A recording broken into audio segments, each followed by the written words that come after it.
But and then the more and more I was in an educational setting, the more and more I realized I matter. A lot of people won't say this about the South Side, but I was in schools that wanted me to intertwine both my education and my identity. And I feel like that's what we should be doing, and that's what a lot of people shy away from. They don't believe the two can coexist. And I feel like that's a fixed mentality, and that's an ignorant mentality, because when we know who we are, it only furthers our ambitions. Hello everyone, welcome back to the University of Arizona podcast. My name is Rebecca, and today we are joined by Hakima Abdulkadir, a junior at the University of Arizona, majoring in political science with a minor in criminology. Hakima was born and raised here in Tucson, went to Howard University for a year, studied at Pima Online, Pima Community College, and then transferred here to the University of Arizona. Along the way, she has also gained valuable experiences interning with Selena Barajas here in Tucson, which has shaped her perspective on leadership, education, and politics. And in today's conversation, we'll be exploring her pursuits of education, the challenges she has faced as an African-American student, the opportunities that has shaped her growth, the wisdom she has gained, and how she can help inspire other students. And also, we are giving ad opportunities to students who want to start their own podcast under the University of Arizona podcast. If you have a topic you're passionate about that is in line with empowering students, come up and let's discuss and see how we can help you start your own podcast with a different theme. I hope you enjoyed today's podcast. Don't forget to subscribe on our YouTube channel.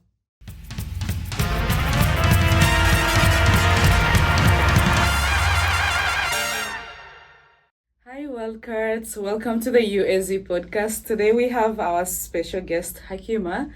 She recently interned with Selena Barajas, and we are happy to have her and discuss more about her internship experiences and other extracurricular activities that she has been part of. I'm your host for today's episode, and I have my co-host here, Nicole Camacho. Join us in this exciting conversation. Hi, Hakima. Hello. Thank you for being with us here this morning. This is UAZ Podcast, and we are happy to have you. So what year are you here at the University of Arizona? I'm currently a junior at the University of Arizona. And are you part of any extracurricular activities? I know I should be, but I haven't really established myself because I am a transfer student. I transferred from Pima, so I'm still trying to figure out my own kinks, figure out my way around the U of A. I still use the GPS, so that says a lot right now. But aside from extracurriculars within the university, not yet. I am associated with Trio Upper Bound at Pima Desert Vista, and that's the my main thing right now. It's my core thing right now, and I'm very privileged to be in that spot to be a tutor to students. Oh, that's exciting. Welcome to the UVA. Nicole and I are both transfer students. Yeah, we're both new. Oh, transfer gang? Yeah. So how is your experience so far been compared to Pima? This place is huge, okay? There shouldn't be this many staircase. There should not be this many staircase. But I think with, compared to Pima, it's the whole going through imposter syndrome again. I think reestablishing yourself in an educational setting has been the hardest part, because it's what I mentioned to you, we don't really see, well, for me personally, this should be a continuation of what I already know, but it seems it's such a big leap for me. And I don't see as a continuation, almost a start over, and I shouldn't. But in that aspect, with the redealing with the imposter syndrome, I think in that aspect, it has been like that.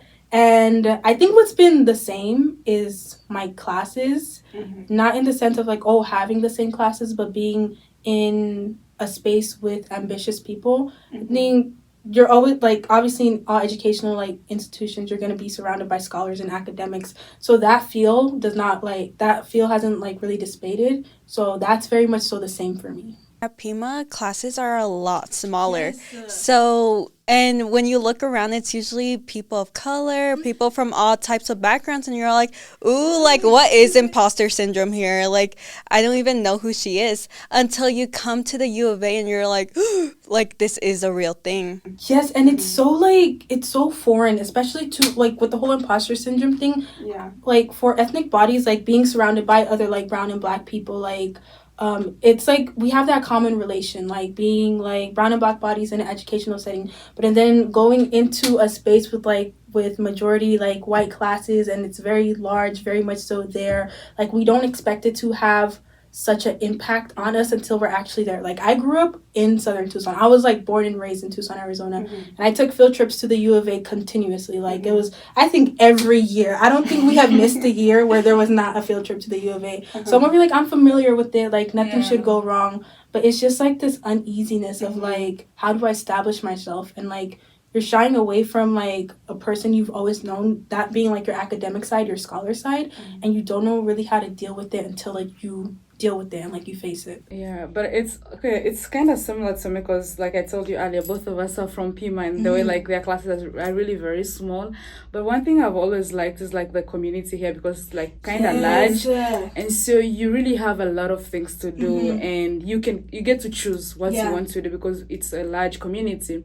Whereas at Pima, being a small community, for me again, I really love to get involved, but again I feel like, what else can I do, you know, like, and then when you go to clubs, you only find 2 or 3 people are only involved in the whole, like, the community, like, they're not kind of super involved, and I was like, oh my god, when can I graduate? And there is this person I was working for, and she was like, just stay at Pima because they have the Catholic University at Pima, and I've always wanted to go study at a Catholic university ever since I was a kid, and there was the opportunity. They were like, we can give you a scholarship over here if you can study here at the Catholic University. But I was like, well, it's the same Pima community. Like, I've been here for 2 years. Like, I want to have that experience of studying with over 200 students. How does that feel? Because where I came from, like, we used to have bigger classes, larger classes, where you were able to talk with others, you're able to discuss, you're able to get involved. And reaching at Pima, like, it's a whole new thing. It's like, people are so cool, you can't talk to anybody. I'm like, wow. So this lady was like, just study at the Catholic University. I was like, no way. I just want to have a new experience because I only have 1 more year and a half. If I I graduate because I came as like a junior, so only 1 year. I want to have that experience because I will never have the same experience again in my life. After here, when I go to my master's program, we're always gonna be few students or always online. I'm like, yeah, that's the only thing that about the University of Arizona. The way like the community is so diverse, but the only challenge too, if you're not kind of so much involved, you can get lost and kind of feel lonely. When you have thousands of students, but you feel so lonely at some point. Yeah, so that's the other challenge too. And I think you bring up a great point, which is something, it's because I have like transitioned, like I transferred twice. I went from an HBCU to Pima and now to here. Something I commend for the U of A, like I give mad props to the U of A, is they're giving like the resources they give to their students, the opportunities. It's that diversity aspect where it's all like you can be in like a majority all white school, but let me tell you, those emails don't quit. Like the MLK Center, the Transfer Student Center, like all these centers reach out to you. It's like our willingness to reach out to them back. Like it's hard to like establish yourself. It's hard to like just like go out there, but they don't quit. I think somebody came into our class and was telling us about internship opportunities. I was like, I never get that. And plus, I did Pima online, so it was a different experience for me. I very much so prefer interactiveness, but that last year I did it online, and I think that's what I missed about educational settings, like my ability to be interactive with my peers who have the same goals as me. Yeah, okay. I remember one thing. Much as you did it online, at some point it's the same interaction because I did both online and in-person classes, and at some point you go in class and it's like you online. I'm like, what's the point? I just have to be online because you're not talking to anybody. You're only like 15 students in a class, and if the teacher isn't like so much interactive, so you're just online. I didn't want to be at home. I did not want to be at home. Well, there is the other like aspect of like you dress up, you go to class, you at least say you can say hi to somebody, which is really good. But for me, at some point, it really felt like I'm online because I'm like, But the good things, like, I was super involved with other clubs. I was Yeah. part of Student Senate, journalism, and other things. So I always felt good, like I'm part of other clubs, but still some classes really felt like I'm online. Mm-hmm. Yeah. Yeah, here at the U of A, I have a class where the teachers are like, okay, guys, so we do a discussion and reply to 2 people. And that's the whole class. We do not interact with each other. I'm like, girl, what happened to society? Yes, I have some classes like that. I'm over here like, and this is where I have to like push myself to go to class, because you know how some classes are like attendance mandatory, and like sometimes you think like, oh, I can get the work done by not being in class. Like, actually, I'm not gonna spit it out there like that because I know some people are watching like that, but it's just like, man, what happened to the interactiveness and stuff? But I really do go, because sometimes I like when there's drama. Like, I know that's bad to say, but like, not drama in the sense of like, oh, there's tea, but like in the sense of how students speak. I still have a problem of like not speaking up in class, and that's weird because I talk for days. Like, I can just do it over and over again. Yeah. But being in it, it's different. Like when you're in a classroom setting, like having that courage to raise your hand. This is me. Like, I'm like, put your hand up. Yeah. Like, that's, I think, the one thing. Like, the one reason why I do go to class, because I'm gonna be out there, like, obviously with the career and like establishing myself into the world. And if I'm not gonna be courageous about like what I learned, who I am, and express my opinions, if I can't even do that in a classroom setting, like, how am I going to test that out in real life? So I think that's where my challenge like comes through. That's the reason like why I show up to class. I know it should be like for the attendance, like, for me, like, I also show up to class. It doesn't matter if the teacher is boring or what. Like, I have to go to class. And I remember somebody asked me like, what's the difference between PIMA and the UVA? I was like, we have 200 plus students in the class, and I get to raise up my hand and it says something. I get to practice my public speaking abilities. Well, at PIMA you're only 15, so So basically, each class here is like a public speaking class and the actual course. But again, you gotta be courageous to speak up, because you're like, all these 200 kids, like, if I say something wrong, you know what I mean? And there's students that can be like, they're all looking at you. That's what I'm scared of. I'm over here like somebody's gonna be like, what did she say? Which is different from where I studied, though. Like in Africa, like in Uganda, where I studied from, is like when you raise your hand, because the way we sit, like just the same sitting like arrangements. But when you raise up your hand, nobody looks behind to look at you. But here there is that like, I think it's a cultural thing whereby if you're speaking, somebody wants to see who is talking and how are they like talking. Everybody's just looking at you, and just imagine you coming from such a background and you're here. It was You're like, ooh, is this something on me? But like you said, you gotta be courageous because you're studying, and like if you can speak up for yourself, if you can't like let people know what values you have, then you can't be able like to help out others. Yeah, it's so scary because I don't know if you guys know the joke like 6'7". Oh, yeah. So this happened to me twice this semester already, where like the teacher says like something like 6'7", and I burst out laughing, and everyone just, and I'm like, I turned red because I'm like, I thought this was funny. I don't know, guys. Like, you guys are on the right side on TikTok, I guess. It's so embarrassing. It happened to me twice. Okay, so our next question is, can you share any internships you participated in? I know you interned for Selena Barajas. So how has Selena supported your growth and during that experience? Selena Barajas is a saint, okay? Like, and I'm not just saying this to say this. I will tell anybody this. Like, if there's one person that screams Tucson, that screams Arizona, that screams, like, community, that's just, like, a walking symbolism of all that, it's her.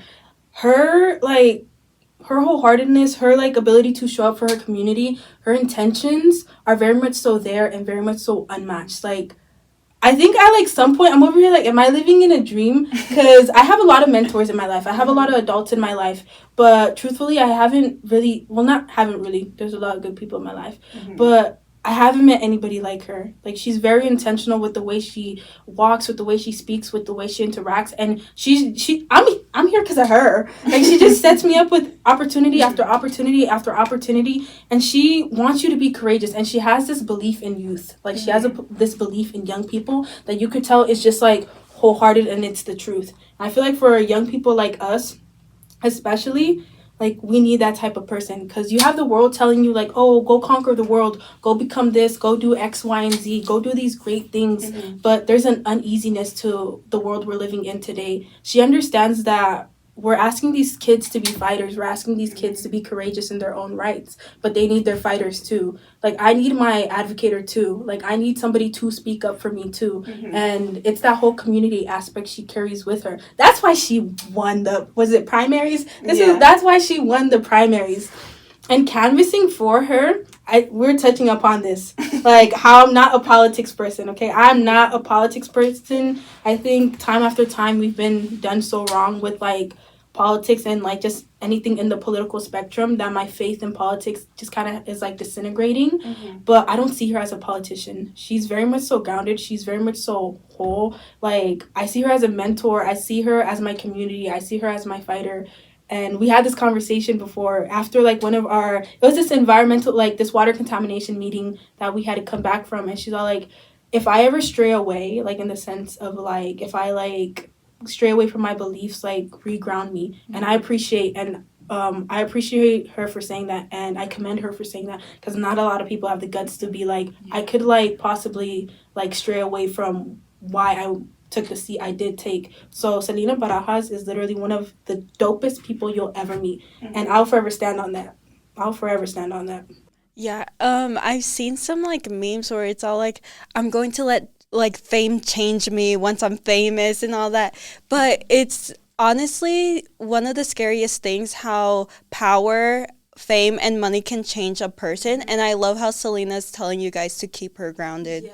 It isn't stuff we should be, like, taking lightly, of, like, the whole, like, oh, power, fame. Because I've interacted with a few people where they've, like, gotten into new positions and they're not who I started off with, where, like, that whole, like, power spectrum, or, like, just, like, that, like, hunger to, like, be seen and recognized, X, Y, and Z. For Selena, she carries herself not just as an individual, but she understands, like, what the weight she has on her shoulders. She understands that it will forever be more than about herself.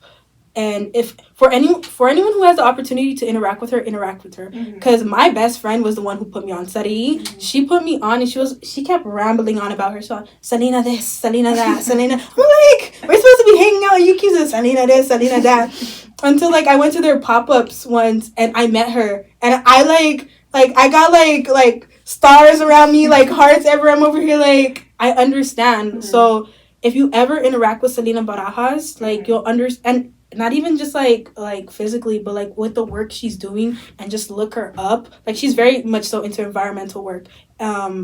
You'll understand, like, the words I'm spewing right now. She's tight. Like, I don't know how to put it in, like, professional words, but, like, she's tight. For sure. Like, we had a podcast with Selena before, and you can tell that this person is right for Tucson, for sure. Yeah, and we also love the work that she's doing, and she's super supportive of the young people, because even as we were talking to her, she was like, yeah, this is the thing that the Tucson community really needs, and she was supportive of our ideas, encouraging us to continue doing this. She's really super supportive, and we like that. And the other thing, like, I forgot to tell you, is that I'm really proud of you being, like, an African American doing political science. There are a few for sure. Like, I've always been looking for, where are the African American? Yeah, like, when if they're doing something like into STEM majors. Most of them are into political stance, and I really love what you're doing. Like, just continue pursuing education. We need more African. Thank you. Yeah, for sure. So, as an African American, how has your pursuit of knowledge influenced your personal and academic growth so far? I think so far it just reminded me, like, and I feel like this goes for anyone of, like, who comes from an ethnic background. You're gonna have to work 10 times harder. Like, our education, the way America's education system was established, it was not designed for the brown and black body, and we have an understanding of that. I think the heaviness comes from the understanding that there's intentional set barriers for us. So being African American, being Muslim, being female, just having coming from disadvantaged backgrounds, I think prompted me to want to do better. My parents are refugees, and they've always instilled in me that education is of value. That's where I first, like, heard the words of, like, your education matters. Like, as a kid, like, it wasn't really instilled in me. Like, kindergarten, pre-K, I was like, I'm just trying to eat, and, like, I'm trying to go home, watch my PBS Kids, and come back. But and then the more and more I was in an educational setting, the more and more I realized I matter. And because I was in I was in spaces and I was in schools. A lot of people won't say this about the South Side, but I was in schools that wanted me to intertwine both my education and my identity. And I feel like that's what we should be doing, and that's what a lot of people shy away from. Like, they don't believe the two can coexist. And I feel like that's a fixed mentality, and that's an ignorant mentality, because when we know who we are, it only furthers our ambitions. So being an African American, I think, has set me up for better things. And it's also the reason why I am who I am today. When I walk and represent myself, I'm Black. I'm proud, and I'll forever stand on it. Even though there's like shaky moments in it, even though like you have those barriers, you have those walls. Like, I always know I'm gonna be able to overcome that, because come on, we young Black and gifted. Like, come on. And I wish many young people will understand that and embrace that identity. Like, I'll always talk with my siblings, because most of them are also here at the UVA. And we're like, we have to be proud of where we come from, because we'll never change the fact that we are African Americans. And it's God who made it like that way. Like, you don't choose. You wake up, you're born in this family. You don't choose to be born in some other family or from other whole new generation. So you find yourself in such an identity. So you have to embrace it, and you have to include it to be part of it. Because I've seen a lot of African Americans, even when they study, they try to change the whole thing, and the whole identity, the whole accent thing. I'm like, okay. And then they forget, and that makes them to shift away from like their background. It makes them to shift out from their passions and their identity, because part of your passion too comes from your background and your identity. And so when you try to change that forcefully, what happens is that you shift the whole you becomes something else, and that doesn't help out. And we need a lot of like African American to stand up also, like to be courageous, to study and help. Like, there's so many communities out there that need our help, and we have this opportunity and the chance to at least have education. We have like billions of other young people out there, like they don't have this same opportunity, but if we can use this opportunity to support others, this will, like, I don't know how the world will become. But yeah, so it really makes me wonder so much. I'm like, where are these people if they have all these opportunities? Yes, and it's that thing of not changing yourself. I think so I transferred twice, actually. I started off at Howard University, and then I went to Pima, and then I went to the University of Arizona. And I'm forever thankful for the year I did at Howard University, because I don't think if I had automatically went into the U of A, I don't think I would be who I am. I think I'd still be a little shaky about who I am, how I carry myself, X, Y, and Z. With HBCUs, like historically Black schools and institutions, everyone's Black. But everyone, well, majority. I've seen some white people, let me not. But everyone's Black, and your curriculum is surrounded around the experience of a Black American. Like, it's through the lens of a Black person in America. And I'm forever grateful for that year, because it taught me more about myself than I would have ever realized. Like, it just gave me this confidence boost that I didn't think I really needed, because I'm extroverted, okay? I'm very overly confident, and I have a big head and an ego. But with an HBCU, it just kind of reminds you that you are loved, you're seen, that you matter, that you're in this educational setting. And from that, I was able to carry it with me all the way to the U of A. So I feel like if I hadn't started at an HBCU first, where I needed that Black professor to be like, don't do yourself dirty, invest in your education, and do this for yourself as you owe it to yourself, I wouldn't be who I am today. But I think with that same energy, it can still be applied here when you surround yourself with the right people. But yes, go to school, y'all. You were talking about challenges as a person in a minority group. So was there an event that you had to overcome, and how did you overcome it? Oh, yes. Coming back home. Coming back home. My educational journey is not linear, and when I had made the decision to leave Howard, I was so disappointed in myself. Like, it wasn't even that, like, oh, I left on a bad standing. Like, it was a situation that I couldn't control. And I still beat myself up to this day. Like, y'all, if I cry on this podcast, but it's just, that school meant, like, so much to me, because I worked so hard for it throughout, like, my K through 12 education. Like, I see the little girl in me who, like, strive to just go to college in general. And then high school was when it hit, where I was like, I want to go to an HBCU. And when I had gotten there, it was just, like, this liberating feeling, because I finally, like, I made it moment.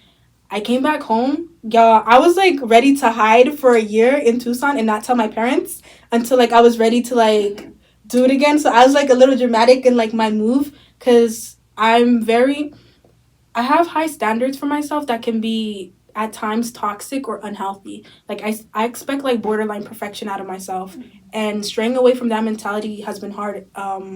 So this is where I say who you surround yourself with does matter. So my family and friends during that time period held me down like so hard because as like an ethnic person, as a black person, I think I have to get it right every single time. I think I have to be strong in every single moment because it's like that whole like mentality like, oh, black woman strong, that like no emotions, like you just gotta thug it out in a sense, like X, Y, and Z. But I carried that so like wholeheartedly that it messed me up. I hated going to school. I hated like education. I hated being in an educational setting. I didn't want to like leave my house. That's why I did Pima online. Like I refused to be in an educational setting, and I prevented myself from having the experiences I fell in love with and the experiences I worked so hard for. So it was in that instance where I had to tell myself, stop aiming for perfection, start aiming for effort. It was in that moment where I was like, if you keep chasing like this perfection like spectrum, it only like further hurts you. And from that experience, I had to remind myself, yes, I'm a black person, but I'm a human first. Like we're all human first. We all make mistakes. We all have those walls. We all have those failures. We all have those falls. But you can't be having that mentality. You can't be doing that to your soul. And that's where I tell like my peers who are experiencing like the same thing or are having like falls or like mishaps or like having doubts about their pursuit of like education and knowledge, that give yourself grace. Like there's already like you already have like such a heavy weight like on your shoulders and a righteous dream in front of you, that give yourself grace throughout this period, for you are human. But I think it was in that instance that was like one of the hardest events like I ever gone through. We made it, but it was like it was really hard. Yeah, I think as first generation students, we have such high standards compared to everyone else. So I completely agree with you. I think when I went to Pima, I was like, did we all fail in high school, guys? Like, what is going on? And then once I started joining clubs and getting more involved and I started to meet amazing people, I was like, guys, I'm leaving, I'm graduating, and I have to start all over. So it's the same thing. Like now I have imposter syndrome now because it's a new environment. I'm not sure how people act here, or there's lots of people who don't look like us. Yes. So that's one of the biggest parts why we experience that. Yeah. And to even touch upon like that first generation spectrum, I feel like even though like we're like one of the first to like go to school and like obtain like higher education, we understand it the most what's on the line for us. Like we understand like what it means to truly like chase your ambitions, but with also like having that reality check that like, oh, it can go south at any moment because I have these barriers that were implemented on my educational journey. So being of like first generation status, I commend like for anyone who's of first generation, because it's hard out here. It is very hard, but I think this goes back to that part of like give yourself grace. I think the pursuit of knowledge and education is so beautiful, but when we allow like perceptions and hardships to cloud like the beautiful thing that can be our realities, like when we taint that with the, oh, what if this goes wrong, what if that goes wrong, I feel like that's when we do ourselves like a disservice.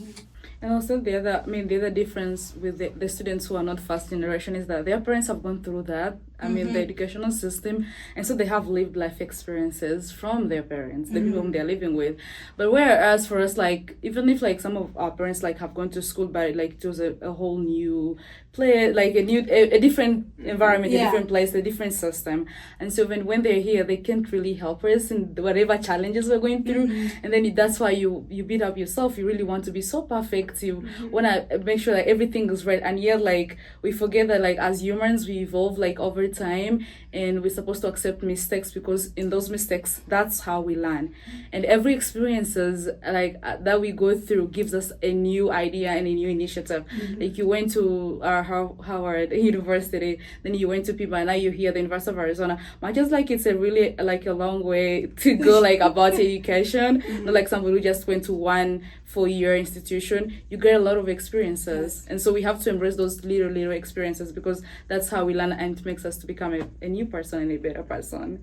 So what other advices, because I know you've been talking about like encouraging the peers or encouragement, would you like to give to other students who may be navigating doubts or obstacles in their educational journey?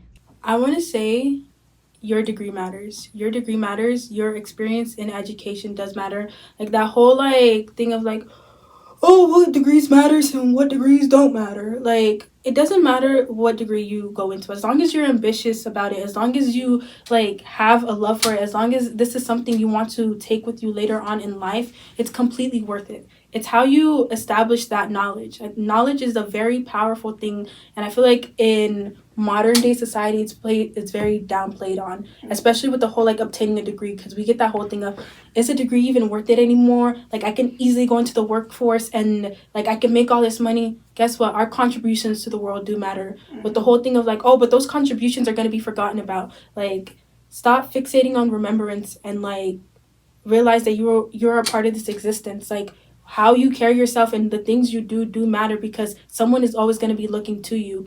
Like, even though education is very like an individual, like it's the individual like in that pursuit, there's a world around us, and we have a righteous desire and an earned desire and an entitled desire to explore it. And I think it comes back to the saying where, have you guys seen Dead Poet Society? If not, it's amazing. I cried. I watched it with my best friends and I'm like, but there's this thing where it's all like, words and ideas can change the world. And then he goes into, well, there's also another one where it's all like, we are members of the human race. And it's that factor. Words and ideas can change the world. We're in a time period where we need words and ideas. We are experiencing one of the greatest attacks on education in the United States that is very much so unfair, very much so, I don't get it. I truthfully don't get it. And it's on every level, whether you're an undergraduate student, whether you're pursuing your master's, whether you're going to law school, whether you're going through the K through 12 education system, pre-K. I mean, like the whole defunding of the PBS Kids program, our TRIO programs. I'm a part of TRIO Upper Bound. I'm a product of TRIO Upper Bound. My sisters, Zahara and Batula, they went through TRIO. So I've been associated with it ever since I was young. And they were the people who taught me how to tie the concepts of identity and education. And they were the ones that held it down. They were all like, it doesn't matter who you are. It doesn't matter what your background is. Like, you are deserving of this pursuit. So to my peers, I say be courageous with it, be bold with it. We are going to have our barriers, but don't give in to a system that doesn't want to see us win. But I think that's what I would say to my peers, and I think just to shine a light on it. Like, I know I'm talking about like my peers, like college-wise and like just young people. I know I wanted to put this out there. Look to our educators. Educators are everything to me. In times of despair, in times of trouble, in times where I've just like hated my whole pursuit and hated my whole experience, leaning on somebody who understands the value of acquiring knowledge and getting through it are the people I lean to. Educators they're the most looked down upon, and it's like the truth of it. They're like, oh, you don't make a cent, you don't make a coin. And people like that, people who spew nonsense like that, don't truly understand the impacts of an educator. To be able to be the bridge of a child's realities and their dreams is one of the most powerful things you can ever do. There's a nobility in being an educator, and it's so looked down upon, and I don't understand why. So to my peers, be in pursuit of knowledge. Go explore. Go do these things. Go question. Go challenge. Just go be fearless in your own right. And it's in that thing, words and ideas can change the world. So be that change, be contributors. And don't let anybody be like, oh, your degree's not worth it. Degree's not worth it anymore. Because that, and like, oh, like, I can make money like that. It's not about the materialistic thing. It's about the dream. It's about what we can contribute. We need us more than ever right now. But yeah, I say that. Yeah, I have spoken to a lot of young people here because I've been here in Tucson for over 3 years now.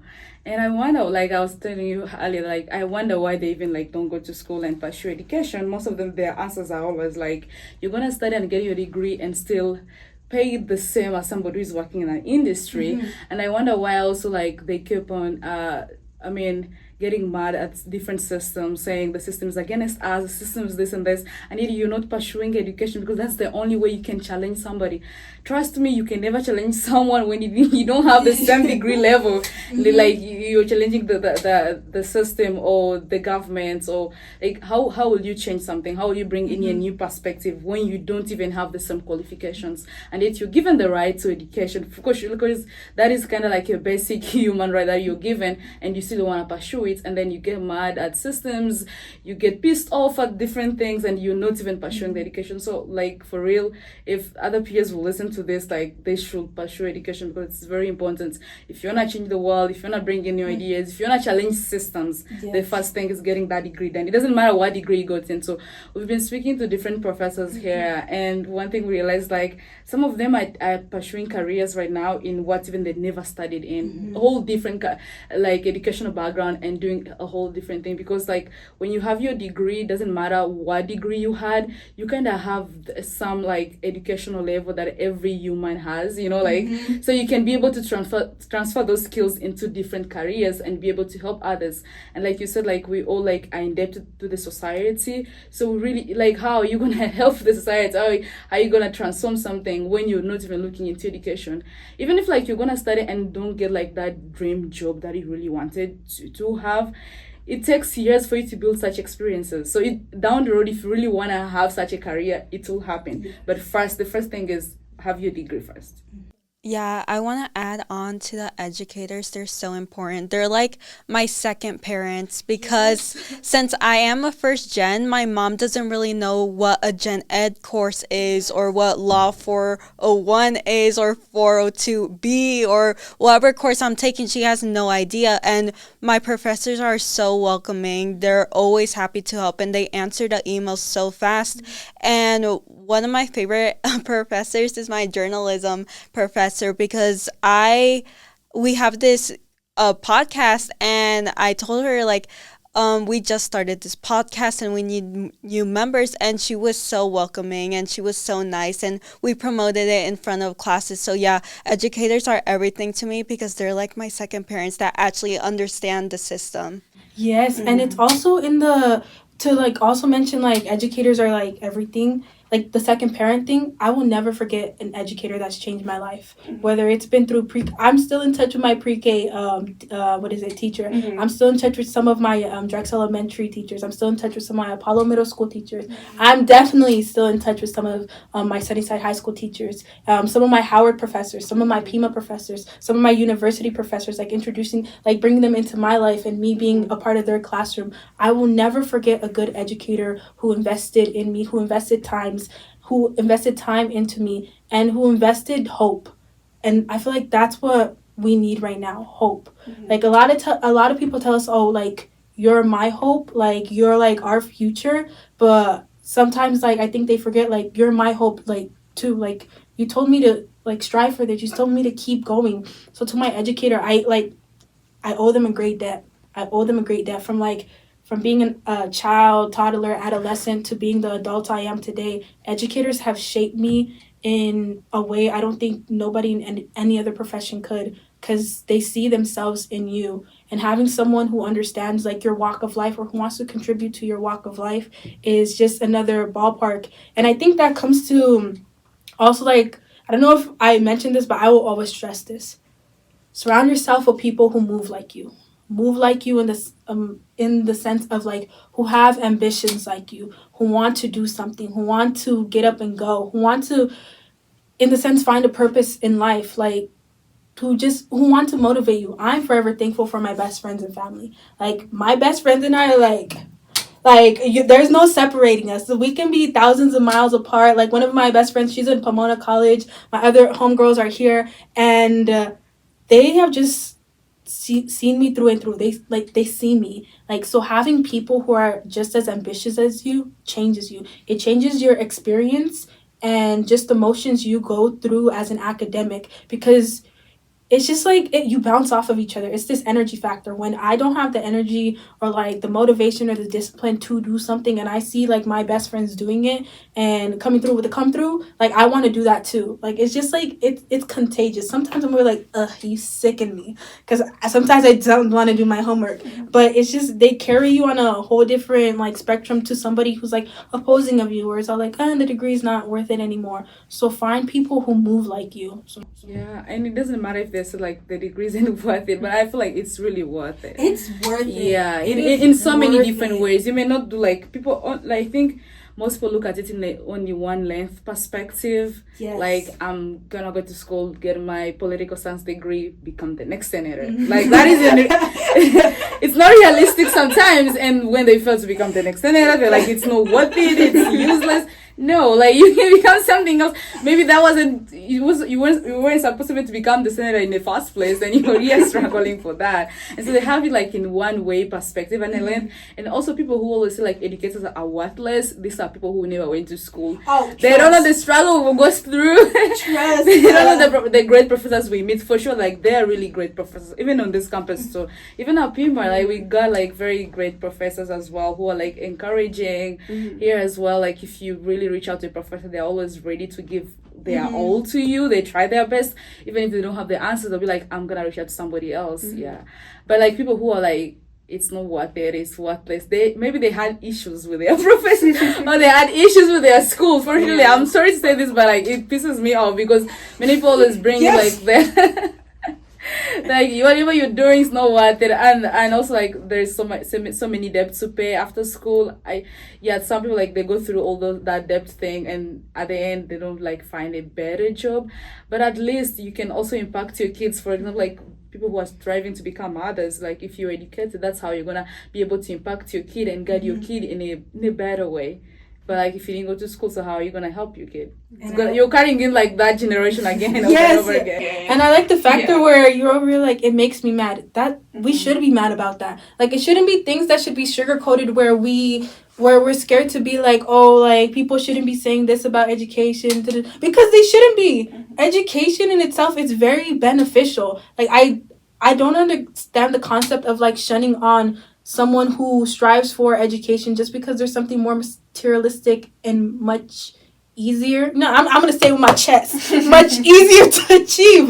Yeah. Like we must be mad about stuff like that because that's how things get done. We must be mad about stuff like that because then maybe in some time they won't want to cut fundings to a PBS Kids like program that promotes the tutoring and like the investment of education. I didn't have a tutor growing up. A lot of us did not have tutors growing up. Okay, that's a resource. Like having money like that, some of us just don't have it. And PBS Kids was a free resource. And the fact that they're defunding it says a lot about the society and just the world we live in today. That there's too much.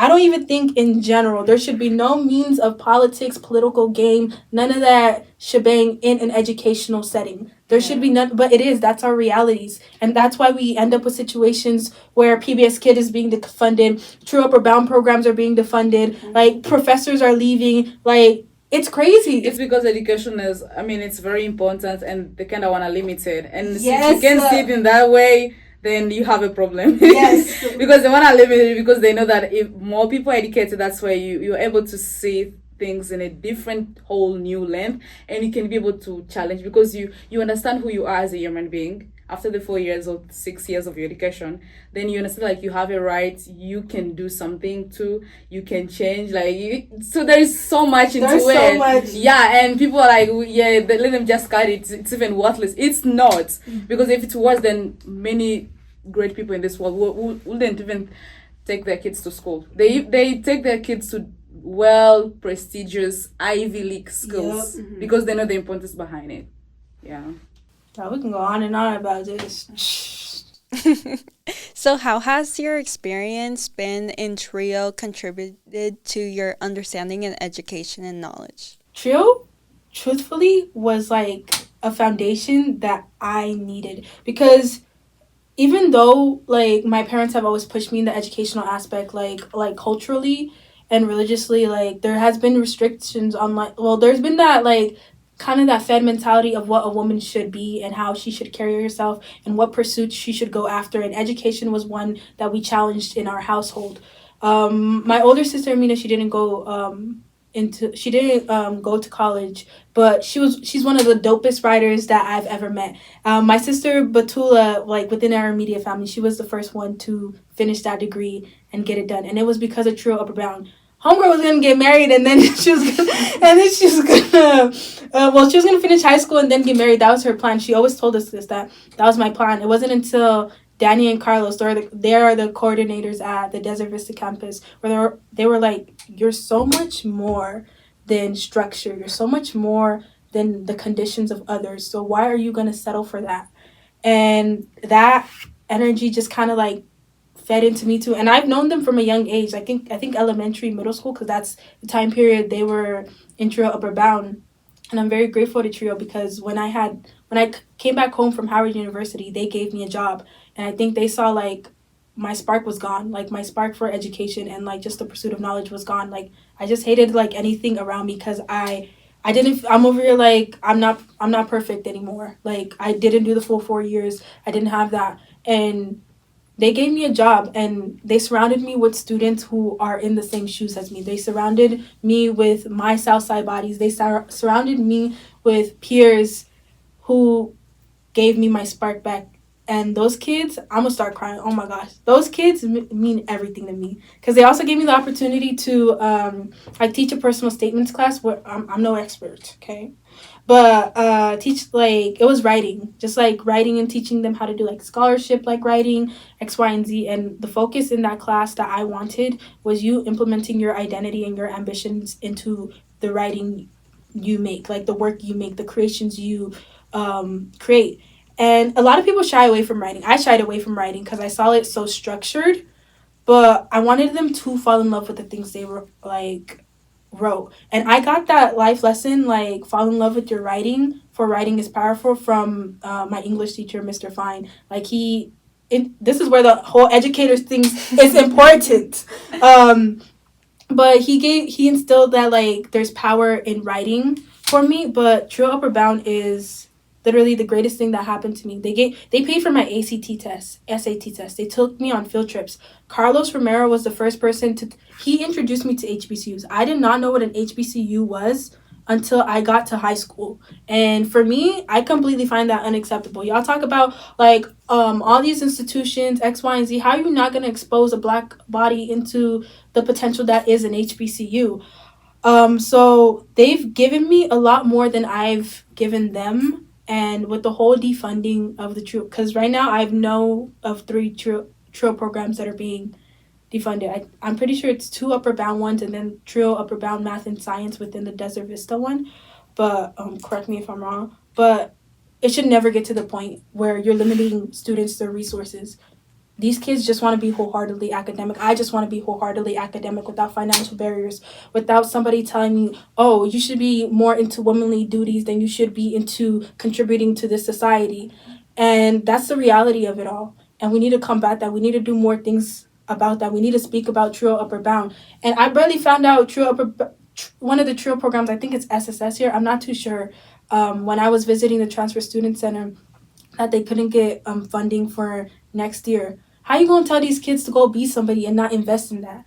That is one of the biggest hypocrisies we're living today. Like, how you going to tell me to go dream, go be wholehearted, go be great, go do this? You guys want your lawyers, your scientists, your artists, your poets. You want your professors, you want your teachers, and you ain't going to invest in their education. You're not going to invest in their becoming. Like, it's a complete hypocrisy. And that's why I say there should be no means of politics in educational settings. Education is one of the most human and righteous things you can do, and I'll forever stand on that. Because it is this, like, beautiful pursuit. And even in times where it's, like, uneasy, even in times where it's, like, hard, even in times where, like, you just feel like a heavy weight, like the world is looking at you, you still know in the back of your mind that it's worth it. Education gets us places. Education is the reason why we challenge stuff, why we question, why we continue to live, why we remember that even we may become a faded memory, but our contributions will not, for we're contributing to this existence. So, Trio Upper Bound, putting a spotlight on this, if I have today, I said look into it, contact your representatives, because they've held me down for so long, and they still, to this day, do. So it's our turn to do the same. And I know a lot of alumni are stepping up right now. They're writing their letters. So I encourage anyone to write those letters, because the pursuit of education is beautiful. And to take that beautiful with something so daunting is a disservice to what these people spew, that like, oh, go be great, go be courageous. So, yeah. Yeah, that's true. I love writing as well. It's Me something too. that I like to do. But ever since I was a kid, I love school. It's one thing that no matter how sick I am, I'm going to school. Me Doesn't too. matter. I do not want to be It's home. just part of me. It's just part of me. Like, I love school. It doesn't matter if my professor is boring. Sometimes I'll just go to class. I just want to learn something new. And when you talked about writing, for sure, writing is very important in a way that there are things that we may not have the courage to talk about.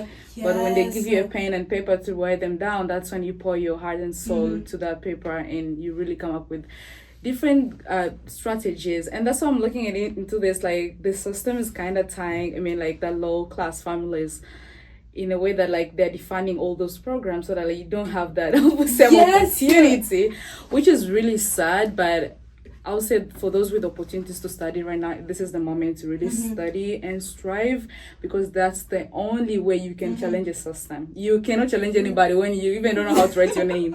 Trust me. And it's writing. It's so to be on the topic of writing, I could talk about writing for like days, because I hated writing. Like English was my first language, and I saw writing so fixed, so structured. But those who they refuse to invest in, especially brown and black bodies, we have the greatest stories to write. We can write for days, make people bawl, and understand that we are contributing to this world. Writing is so powerful. My best friend, she'd kill me. I know she's going to watch this, okay? She's going to watch this. But Cassandra Chavarria is one of the dopest writers I've ever encountered with. She makes me want to become a better writer. And it's in that sense where I say other academics liberate us, because they understand the motions it takes. They understand, like, the journey we're being through in this pursuit. And that girl can write for days. I'm waiting for her to publish, y'all. And if she doesn't publish it, I'm stealing it and taking it for my own. Good. I also love advocacy. I'm a strong believer in the power of young people. Yeah. And it's something that I strive to do, like, when I complete my bachelor's, because I'm doing political science with a focus on international affairs. And coming from, like, a whole experience background, I really understand that, some of the systems. And one of the things that I really wanted to do political science was like, I want to understand how the system works. Yes. Because if I want to have a voice somewhere, I really have to understand why I'm having this voice and what am I talking about and why is this thing the way it is, then that's how you can understand it. And the other thing is communication. So communication is kind of main, because we communicate every day. It doesn't matter if we are talking to our friends, family, or in the open space like advocacy or activism, but communication play a very vital role. But the young people kind of, like, there's a way, like, they're scared to go into those spaces. And so I'm like, if we can empower those young people, because if we can empower the young generation, these are like the next generation with that, coming up with great leaders, great solutions, great ideas. So our focus should always be on the young people. And it's really sad to see that most of the funds are being cut to support the young people, you know? Yeah. Okay, and I know we were talking about this, how I'm a political science major and I don't want to be a politician. But I can be a community service. Yeah. So I chose political science because I wanted to understand the systems that are impacting us today. Yeah. Like it's like that whole thing, like, how are you supposed to challenge the things you don't know about, the things, like, you don't understand how they function. And it was in that reasoning why I chose the political science route, because I wanted to understand why they made the decisions they made, how they make them, like what systems made these decisions. And what I'm hoping my pursuit of education and my tap into knowledge gets me is just a helping hand to the next who are coming up. Like, I truly believe in the power of youth. Like, not just in us, but people who are younger than us. Yeah. Youth are the most beautiful dreamers because those societal standards haven't really, like, gotten beaten into them yet. Like how people want it to be beaten into them. But youth are some of the most beautiful dreamers, and I see why people lean to us and why we lean to them. So I'm hoping with the work and the things I'm doing right now and with my education, I'm able to invest in their education. I'm able to help contribute to stopping the defunding of TRIO programs, of PBS Kids. Become an advocate. Yes, Yay. trust. I'm hoping to be that for them, because education is a beautiful thing. Just the sense of like being whole, not just as an academic, but just being human and whole and just experiencing life is a beautiful thing. Whether you're at home, whether you are traveling, everything is righteous, for you are human. So being able to contribute to somebody's day-to-day life, being able to contribute to why a student gets like free lunch, being able to contribute to why, oh, this student like has a dream to become a lawyer, is why I essentially want to like do. And my long-term goal is to become a lawyer. Like, I want to be an environmental lawyer, a civil rights lawyer, an immigration lawyer. And I say all those, I chose those specifically because they remind me that everyone's going through evolution. And this is what I learned in Pima came in clutch. Pima came in clutch. My literature and the environment class, it like taught me we are all like we are all existing among like this like universe and society and the world around us. Yeah, but why is it limited and catered towards some people and not catered towards like another body of people? And it's in that where I say we shouldn't be like above each other. There shouldn't be a hierarchy established of like, oh, your being is greater, it's greater than my being, where we're all entitled to evolution. We're all entitled to the possibility of dreaming, to the possibility of the pursuit of knowledge. So that's why I chose those professions, to challenge that and make sure those kids, those people, those elders, though nature in itself, like our environment gets that proper evolution, gets that righteous evolution. But that's where I hope my education will take me. Thank you so much for coming on the podcast and inspiring not only students at the U of A, but also community leaders who also watch us. So thank you so much. Thank you for having me. Okay, it was great to have you. We hope to have you in more conversations here at the University of Arizona podcast.